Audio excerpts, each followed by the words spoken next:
waa dhacdo cusub aan horey loo arag Faadumo Maxamed Ibraahim waa 12 jir ku nool magaalada Laascaanood gaar ahaan xaafadda Gol Khaatumo waxaa gabadhan yar la soo diristay arrin mucjisa taasoo ay aad ula yaabeen dadweynaha degan xaafadaasi waxaa gabadha yar ka soo daadanaya dhagaxaan indhaheeda sankeeda iyo afkeeda sida aan muuqaalka idinka tusi doonaba iyadoo dadweynaha u tiro badan ay yimaadeen xaafadda gabadhan yar TV-ga Somali News ayaa qoyskan ku booqday hoygooda si aan ugu kurgalno xaaladda gabadhan yar waxayna nooga warbixiyeen waalidiinta gabadhan yari arrintan mucjisada ah la soo diristay gabadhooda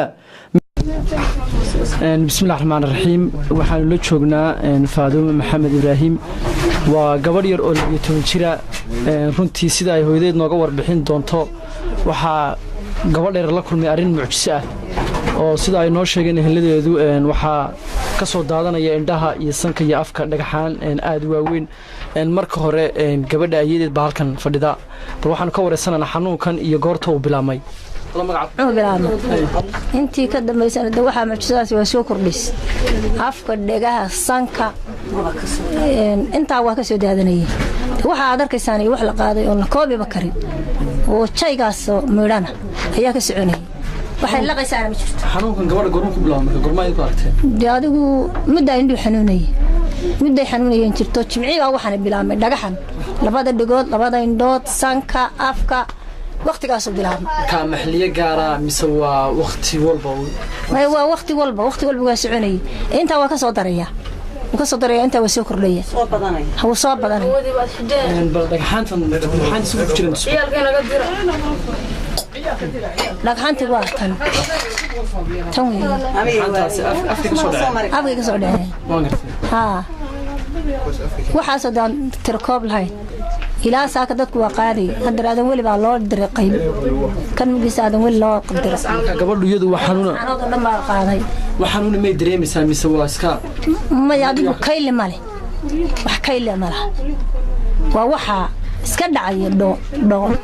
dhooda iska soo guray sanka dhagaha afka waxa idinku maxaad u maleynaysaa gabadhiina inay la kulantay maxaad isleedihiin maqaadir ba iska hesh maqaadir la waxayna arki jiray maaha waxayna soo maray maaha wax laga sheekayn karo maaha gobolka Soomaaliyeed wax laga sheekayn karo waxaan maaha laguna arki jiray baan qof baa isugu yimiyo wax yiraahdo waanu aragnay wax ka sheeka qaatay ma jirin wax marka uu iska mucjisada Ilaahay keen